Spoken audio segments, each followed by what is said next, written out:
Yeshua Zay, this is civilization. And he's always up there saying, we're in good shape. We don't need the military. No, they need the military desperately. How about Portland? Portland, Oregon, where it looks like a war zone. And I get a call from the liberal governor. Sir, please don't come in. We don't need you. I said, well, unless they're playing false tapes, this looked like World War II. Your place is burning down. I mean, you must be kidding. Sir, we have it under control. I said, you don't have it under control, Governor, but I'll check it. And I'll call you back. I called him back. I said, this place is a nightmare. Probably, it's certainly not the biggest, but it's one of the worst. It's brutal. They go after our ICE people, who are great patriots and tough job too, but they love it. They love it because they're cleaning up our country. And so you look at some of the things where they took over parts of Seattle. They actually took over a big percentage of Seattle. Think of it. You remember that. That was a while ago. And I sent in the troops and they were gone. As soon as they sent them in, when we send in the troops, if you have a real leader that says you got to do what you have to do, I put that out the other day. You got to do what you got to do because we don't want our people hurt as they stand by. I was watching during Biden, there were troops standing up like this, brave, standing up at attention, the way I should stand all the time. And I went like this, and people are standing there, their mouth is this far away from their mouth, and they're spitting at him, and they're screaming at him. And that soldier standing there, he wants to knock the hell out of the person, but he's not allowed to do anything. So they just stand there and they get abused. And a woman was this far away from his face and she starts spitting in his face and he's not allowed to do anything. If it's okay with you, generals and admirals, I've taken that off. I say, they spit, we hit. Is that okay? I think so. They spit, it's a new thing. They spit, we hit. How about the cars where the cars are coming out? They get brand new cars, Border Patrol, ICE, beautiful, nice new cars. And they're driving along and they have to go through a gauntlet of rocks being thrown at the car. So here's this beautiful brand new car. By the time it goes 100 yards, it's destroyed. These guys have pretty good arms, some of them. And they're throwing bricks at full force into the window and into the car. It looks like it's a war zone. And I said, never let that happen again. From now on, if that ever happens, and I said here, and you get out of that car and you can do whatever the hell you want to do. Because those people are you can die from those bricks go through the windows. You can die. They'd like it to. They'd like it to go through the window. But this was a couple of months ago. They just kept driving. The bricks are hitting the car. And I said, why aren't they stopping? Because they were under orders from the past administration, never stop. But that's different with us. We stop. And since I gave that order, we haven't had that problem. It's very interesting. It's amazing. It's just like in Venezuela. You've seen the boats going. We can't find any more boats. They're carrying drugs. Massive. Every boat kills about 25,000 people. That's what they have. They had fentanyl mostly and a lot of other drugs. And we take them out. And we've taken out 4. So, and it's on air. Everybody gets to see. Not that we like to do that, but every boat kills 25,000 on average. 20. Some people say more. Here you see these boats are stacked up with bags of white powder. It's mostly fentanyl and other drugs too. And now we have a problem. General Kane says, sir, there are no boats out there. Not even fishing boats. They don't want to go fishing. I don't blame them. There'll be no fishing today. But it's amazing what strength will do, because all we want to do is stop drugs from flowing into our country. It's destroyed. We lost 300,000 people died last year. Everybody knows friends, many friends probably, that you lost a child, or adults too, but you lost a son or daughter because of what's coming into our border. And we're making it very hard. Oh, and we haven't even started yet. Last month I signed an executive order to provide training for a quick reaction force that can help quell civil disturbances. And this is going to be a big thing for the people in this room, because it's the enemy from within, and we have to handle it before it gets out of control. It won't get out of control. Once you get involved at all, they all joke. They say, oh, this is not good. You saw it in Washington. We had gangs of Trend in Iraq with 10, 12, 15 kids, and these military guys walk up to them, and they treat them with disrespect, and they just got pounded. They just got pounded. The gang just pounded. Then thrown into paddy wagons and taken back to their country. Some are so dangerous we don't want to even do that because we don't want to. Some of them are stone cold murderers. We don't have the confidence, even though they're not coming back very easily. We don't have the confidence. We put them in jails. But these service members are following in a great and storied military tradition, from protecting frontier communities to chasing outlaws and bandits in the Wild West. And our history is filled with military heroes who took on all enemies, foreign and domestic. You know that phrase very well. That's what the oath says, foreign and domestic. Well, we also have domestic. George Washington, Abraham Lincoln, Grover Cleveland, George Bush, and others all use the armed forces to keep domestic order and peace.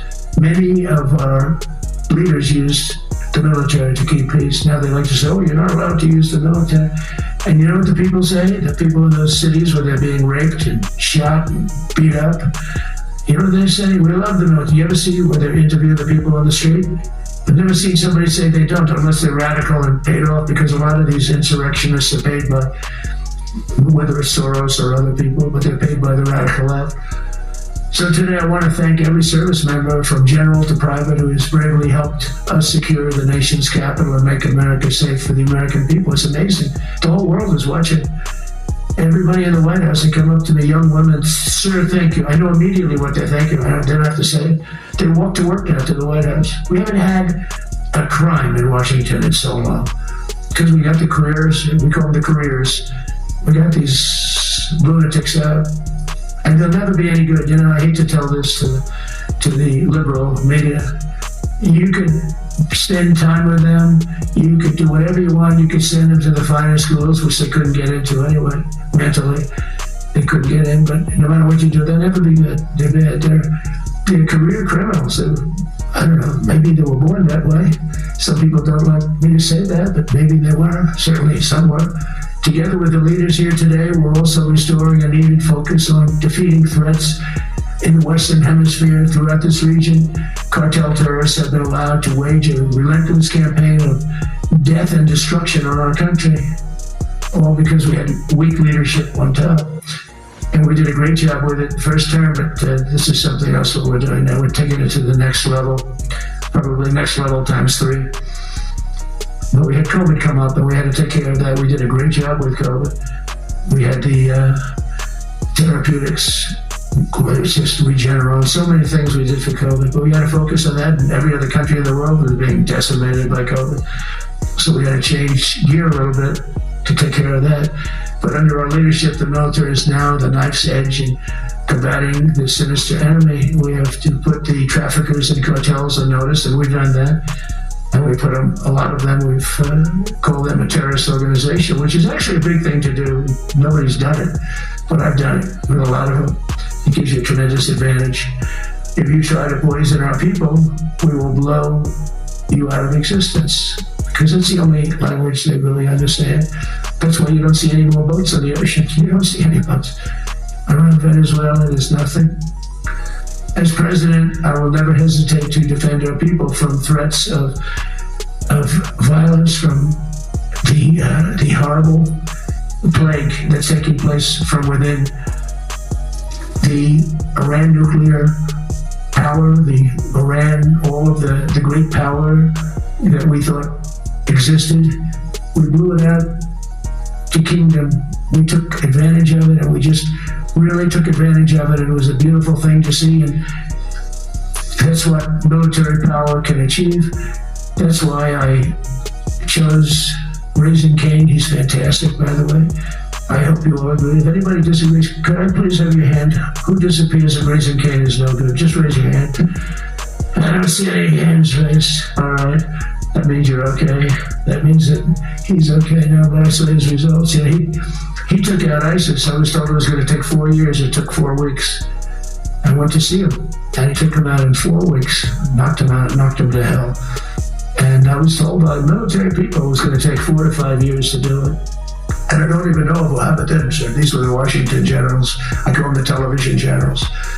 But Raising Cane did it in 4 weeks, took out 100% of the ISIS caliphate. As a result of these actions and many others since my inauguration, we're witnessing the triumphant return of peace through strength. We have great peace through strength. America is respected again as a country. We were not respected with Biden. They looked at him falling downstairs every day. Every day the guy's falling downstairs. He said, it's not our president. We can't have it. I'm very careful, you know, when I walk downstairs, or like I'm on stairs, like these stairs, I walk very slowly. Nobody has to set a record. Just try not to fall, because it doesn't work out well.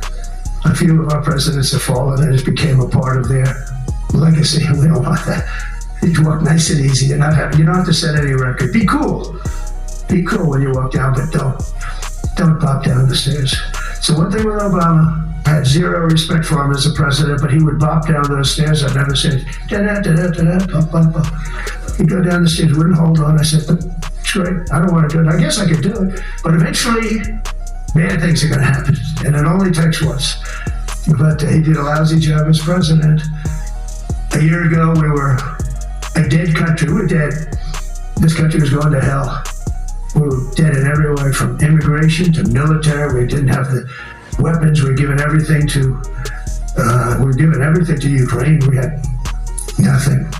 And by the way, I have to tell you, now, as you know, I went over and I met with NATO, and NATO raised from 2 to 5, which everyone said 5% of GDP. Millions and now trillions of dollars are pouring in. They didn't pay the 2% because they know we were there to pay it.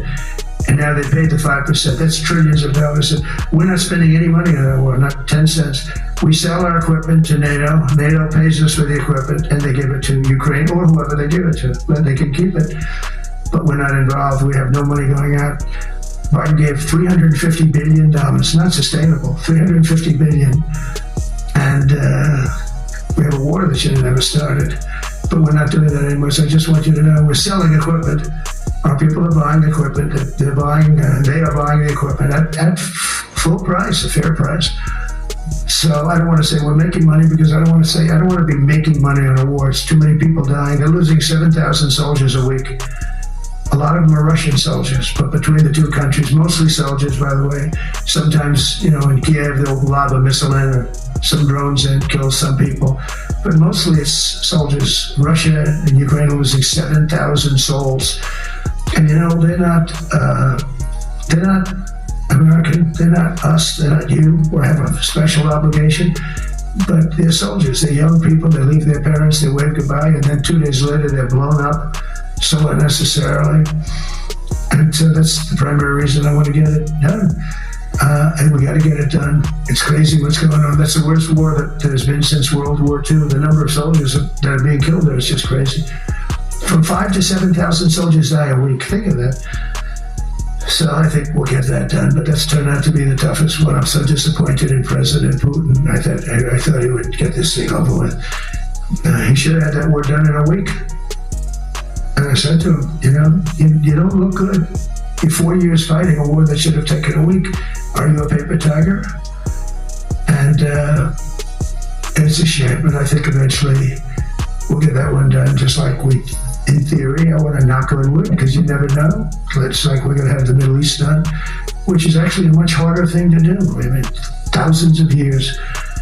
But we have to get that war done. So now just think of it, we're a dead country. I was with the King of Saudi Arabia, a great guy. I was with the Emir of Qatar. I was with the great leadership of UAE. I was over there. We brought back $2 trillion and more. They ordered 200 planes, Boeings. They ordered so much, and they were great. But they all said essentially the same thing. They said, 1 year ago, you were a dead country. And now you're the hottest country anywhere in the world. We're the hottest country in the world right now. The absolute hottest country in the world. There's nobody even close. Putin said that to me. We met in Alaska, had a good meeting. Then he went back and started sending drones into Kiev. I thought we had a good meeting. But it's one of those things. But we were a dead country a year ago. And now we're the hottest country anywhere in the world. Think of that. You could be proud of that. And you must have felt like hell when you have a wife or a husband at home, and you used to read the numbers that we can't get people to join the Army, Navy, Air Force, Marines, Coast Guard. You must have felt like, you know, I have a job that nobody wants. That doesn't feel good. Well, now you have a job that is brimming over with people wanting it. They want it. And you're able to get a much higher quality because now you have your choice. You know, you want so many. And we're going to have many, many people that aren't going to be able to join because of the fact that we don't need them at this moment. But think of it, what a difference that is from, I could just imagine 2 years ago, you're reading front page articles in the New York Times, of course, and Wall Street Journal. They always give us unfair stories. But they played it so big. They were playing it so big. Nobody wants to join the Army, the Marines, the Air Force. They don't want to join. They don't want to join the Coast Guard at all. Nobody wants to join. Nobody wants to join our police forces. Our police forces also. It's almost went hand in hand. And I used to say, boy, I'm speaking in front of the military today, and it's embarrassing because I'm speaking in front of people who have a job that other people don't want, but now you have a job that everybody wants. So I think that has to make you feel good. It's one of the reasons I love being here today, because I wanted to say that. I have to say that everybody wants to be in the Army, the Navy, the Air Force, the Marines. If you think the Coast Guard and Space Force are beautiful Space Force, it's a whole different world. And now they're signing up, by the way, seriously big numbers for the police. Dangerous job, isn't it? Fire department. But that's the paving the way for progress once thought almost impossible. I mean, a year ago, you wouldn't have thought that was possible. A year ago, they were talking about making the military smaller because they can't get the people to join. We're thinking about making it larger because we have so many people. And it's nice to be able to cut people because of merit that aren't really qualified for any reason, a physical reason, a mental reason. You don't have to take them anymore because you have the pick of the litter. And they all want to be with you. They all want your job. They want to be with you. They want to work with you. They'll even take your job, Got to be a little bit sharp. You got to watch it. But everybody wants to be doing what you're doing now. What a difference. When I speak to you, and I can say that as opposed to a couple of years ago when I was talking to rooms where they were desperate to get people and they couldn't get them. What a difference a presidential election can make. That's all it is. It's just a presidential election. Yesterday at the White House, we put forward a plan for peace in Gaza. We announced it, and we're going to create something that was my idea, but unfortunately I got drafted. It's going to be called the Board of Peace. And it's going to reign over that territory, and we're going to get that done. And they asked if I'd be the chairman of the Board of Peace. I wasn't counting on that. I had the idea for the Board of Peace. But I said yes, and I guess because of that, every leader, everybody wants to be on the Board of Peace. And we're going to watch over that very volatile part of the world and keep it non-volatile so you don't have to get involved. We want to save you for other things or save you for nothing from that standpoint. We don't want you fighting wars, but if you have to, you're the most lethal fighting force in the world. And I would say that even 2-3 years ago. But now I say it with great enthusiasm. It's so true. And we're striving tirelessly to end the terrible war in Ukraine. And as you know, we're also working hard to get the allies to share more of the burden of our defense. Much of that has really already taken place. But all NATO members have committed to the increase that I talked about. Think of that. That was unthinkable. It used to be 1%, then we got it up to 2% in my last term. And they did not like it. And now I got it to 5%, and I get along great with all of them. In fact, they call me the president of NATO. I said, I don't think so. But they're great. They're great people, and they're spending a lot of money, and a lot of money that they should have been spending in the past. But I think Putin was a wake-up call for them, really. We're now selling large quantities of American-made weapons to NATO, and we're getting really fair pricing, making a lot of money. It's my hope that from Europe to Asia to the Middle East, our allies will make similar commitments to increase their military capabilities. And this will greatly strengthen our alliances, and also it will make war far less likely. If you're a strong presence like we are such a strong presence now. And I go around bragging about that. I said, we have the strongest military anywhere in the world. I say, you never heard Biden say that. You never heard him say anything. But you never heard him say it. Did you ever hear him say, we have the strongest military? He doesn't say that. I say it. We have the strongest military anywhere in the world. We have great leadership. And I'll tell you, Pete and General Kane, all of the people that I've met that have been lifted up in rank. And we got many of them out of here, too. I'll be honest with you. Didn't like doing it, but we got many of you out of here because we weren't satisfied. We know everything about everybody. It will also help the United States rapidly rebuild our defense industrial base. Each of you can play an important part in getting allies to do their part. So to that end, Secretary Hegseth will soon be announcing major reforms to streamline military acquisitions and expedite foreign military sales. We have tremendous numbers of countries that want to buy our equipment, and in many cases it takes too long. We're backlogged on all the equipment, which is something that's new to us a little bit. And I told those companies, you better get your ass going, because we're selling you a lot of equipment. We're getting countries to buy your equipment. You got to produce the equipment. Some of the countries, I'm not going to mention, but some of the countries that are buying a lot, and that's a good thing. They're on our side. 95%. I'll never say 100% because it can always turn, right? You know about that. But they're on our side. The problem is we have to get the companies that make this equipment, and we make the best equipment in the world, but they got to make it faster. We have orders for the F-35. We have orders for everything. The new F-47. We have orders for everything. They got to make it faster, a lot faster. Ammunition they have to make faster. In the coming months, we'll be making even more historic announcements to fully embrace the identity of the Department of War. I love the name. I think it's so great. I think it stops wars. The Department of War is going to stop wars. If we are as ruthless and relentless as our enemies, the United States Armed Forces will be totally unmatched in the future. We have a group of enemies that are very ruthless and very smart, but they can't match us. They can't match us. They don't even come close to matching us. Again, it's very important for me to say we have the greatest military in the world, but we make the best equipment in the world. I watched our anti-missile missiles. I watched our Patriots just knock things as like a needle, hitting another needle on the stage. There's a needle up there, and you send another needle up, and it hits it every time. During the war, we went 14 for 14. We had 14, this is where they're in, we had 14 missiles coming at us. All 14 were knocked out of the sky, every one of them. We make the best equipment. From Sparta to Rome, to the British Empire, to the United States of America, history has shown that military supremacy has never been simply a matter of money or manpower. At the end of the day, it is the culture, spirit of our military that truly sets us apart from any other nation. Our ultimate strength will always come from the fierce people and those brilliant people with such pride and the unbending will and the traditions of excellence that have made us the most unstoppable force ever to walk the face of the earth. And that's what we are. Remember, we never want to use it, but we have the most powerful nuclear capability, and I call it nuclear deterrent of any other country, nobody close.